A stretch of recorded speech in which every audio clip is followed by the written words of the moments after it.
Hello, viewers, and welcome to Nextronics Times. As we meet again with Dr. John W. Mitchell, the President and the CEO of Global Electronic Association at IEMI event, we get a chance to talk to John and understand more about how the world is shaping when it comes to electronics and what are the roles and responsibilities he is undertaking to address those opportunities and challenges. So, welcome to the conversation, John. Thank you for having me. John, before we start with anything else, IPC recently rebranded to Global Electronics Association. What was the intention, the motive behind this rebranding, and how is it helping to take the association's opportunities and the services further into the industry? Yeah, so for many years now, as IPC, we've been doing more than just standards and certification. We've been doing advocacy, we've been doing intelligence products, working to help the global industry. And many times when I would meet people for the first time, they'd say, well, what does IPC stand for? And it didn't stand for anything, which was confusing.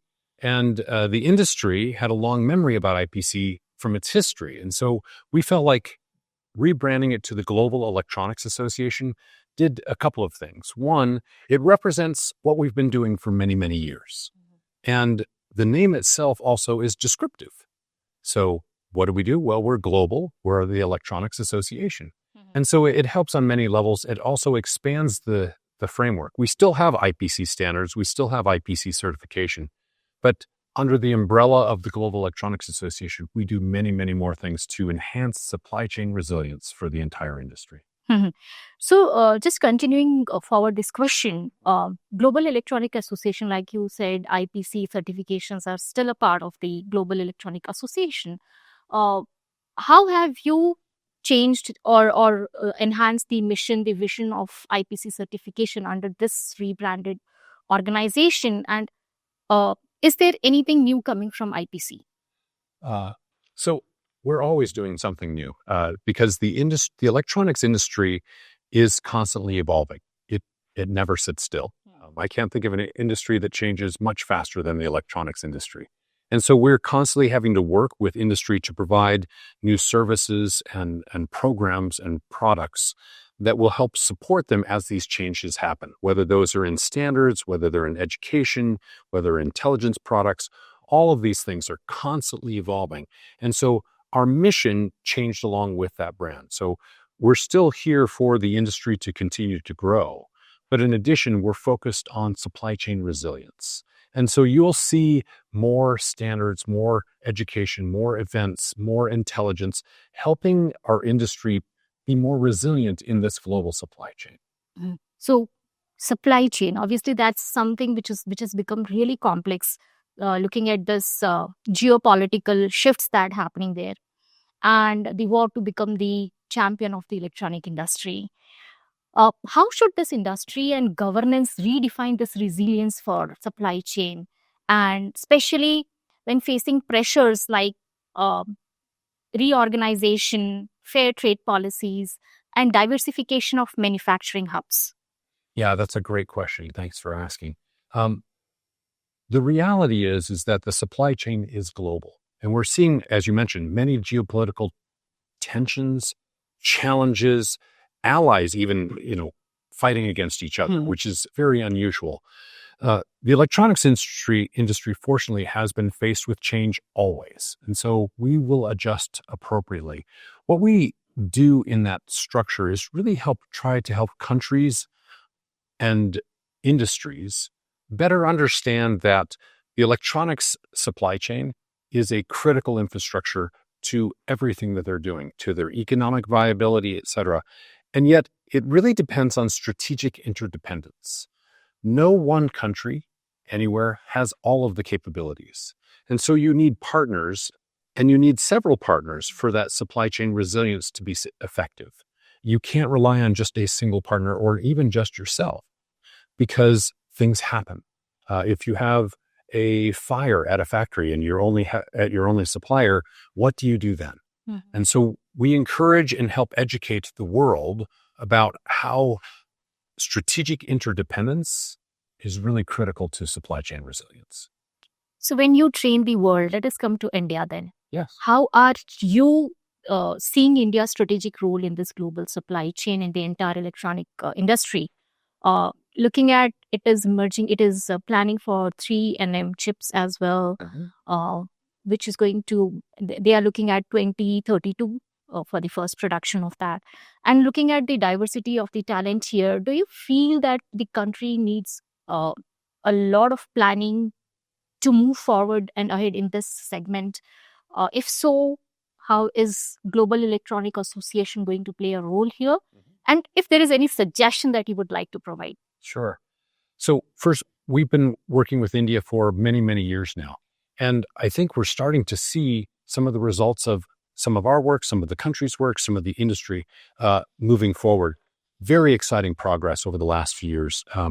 Something like 6x growth in the last 11 years. That's really impressive. And now the number 2 producer in the world of cell phones. So it's not like India hasn't been moving. India has been progressing tremendously. There's still many opportunities for it to continue to advance. It has great opportunity with a well-educated workforce. Increasingly, that workforce is credentialed as well, which is helpful. It is starting to, when Apple came here, it was a big, big vote of confidence to the rest of the world to say, hey, you can do this in India. And so I think that was an eye-opener as well. And then the local production as well, local capabilities. And we were just hearing it here at the IEMI conference more about how even local branding is growing. And so that all of these things are very strong indicators that India is poised to do more. As far as what the Global Electronics Association does in order to help India, it's what we've been doing all along. We are still here trying to bring, like at the IEMI event, we're convening experts from across the country to help them better both interact with each other, because this kind of growth works through networking and community. And in addition to that, then we share know-how at these conferences. So many, many people are able to learn about the latest areas, not just from the experts, but also from experts from across the region, across the world, which I think is also very helpful. In addition, we provide, as we have, standards and training opportunities where India participates in helping shape those for the world as well. So many, many different ways. Yeah. So the second part of the question, what's your suggestion? How should India frame its strategies, or what enhancement it can do basically to focus to ensure that it becomes a sustainable and a high value player in the entire global semiconductor seminar? Yeah. So to be a high value player across the electronics industry, you need to do some basic blocking and tackling, and you also need to have some high-end capabilities. Blocking and tackling, that's a U.S. euphemism. Maybe you need to do have your foundation stable. So being able to handle PCB production, EMS or assembly production, harnessing and cabling, the basic building blocks of providing a system. Semiconductor capabilities, honestly, I've been pleasantly surprised by India's rise in capabilities that very, very quickly. And so I think they're poised to do that well. Where they need some more work to continue on this accelerated path, there's still some challenges with policies and infrastructure here in working with India that I think if they could make India easier to work with, they get a lot more opportunities than they've already had as well. And then, of course, the infrastructure issues are getting better, but they still have a long ways to go. Yeah. Talking about infrastructure, with AI, the manufacturing capability is transforming. The smart factories are coming up, Industry 4.0. So there is too much to handle right now for the entire world right now, the shift that it is looking at. With standards from IPC like CFX gaining traction here, looking at these things, how is the association helping companies accelerate digital transformation while maintaining the quality, compliance, and interoperability? Actually, I think through helping it do the digital transformation is actually increasing the quality because you're taking out a bit of the human factor, if you will. And so as we transition to digital compliance and digital factories, if you will, we have the opportunity to utilize new standards. So there are standards efforts in digital twins. There's efforts in trying to train people to better use data analytics. But as I think about the workforce in general, and this is applicable to India, but also the entire world, there's a higher need for technicians now to maintain the capabilities of these new systems, this new smart factories, as you call it. So you need more technicians and you need more engineers. You're not going to need as many operators. So the skill level of your workforce needs to continue to increase. But looking at the pace with which the world is, I would say, running after the electronic industry, the chasing the growth, there is a question of sustainability and an ecosystem which doesn't affect the environment. How can countries and the companies especially work towards achieving this balance? Actually, what's interesting is over the last couple of years, we've seen the surveys as we talk to industry executives across the electronics industry, their attitude has shifted towards sustainability. They now see it not just as something that they should do, but as something that they must do to remain competitive. It is becoming one of those strategic imperatives. And so companies that are looking to go forward in and be successful in the long term, it's a must. It's not a I hope to. And whereas before it was viewed as a cost to do this, right now it's looking to more as a value. And then as you mentioned, the industry is growing very, very rapidly. And this actually helps with adopting newer sustainability technologies. So if you have a factory that only has 2 lines and you need to expand it to do 10 lines, your new 8 lines can be using better and newer and more sustainable equipment and methodologies and processes. So that can actually help bring the industry into a more sustainable future. Before we close, one last question here, John, is how do you see the next phase of innovation within the electronic industry with edge AI, the smart chip there? How do you see the industry? How do I view into the crystal ball? It's the future. So in the future, the future will have different types of manufacturing that exists. There will still be very similar to what today is, because for certain aspects and certain products, it's going to make sense to basically keep the same systems, but those will be smaller and smaller. Newer systems, you're going to feel highly automated. You won't have any operators in them at all. It'll all be robotics, AI systems, but you'll have technicians and engineers working with the AI. And the ultimate one, where does the really future go? That's I don't know. I've heard some people say, well, we'll have an electronics manufacturing capability in our closet at home. Yeah. But one more question here before we close is, again, how do you, looking at the crystal ball, how do you see the, the current, how the stack of countries, the rankings changing in the coming times? Okay. Okay. So I think India will rise in the rankings. And I think you're going to find that those countries who are expert in both design and manufacturing will have a competitive advantage in the future. One of the other things I think you'll see is right now, up until about 2020, the world was moving very much into a globalization mindset.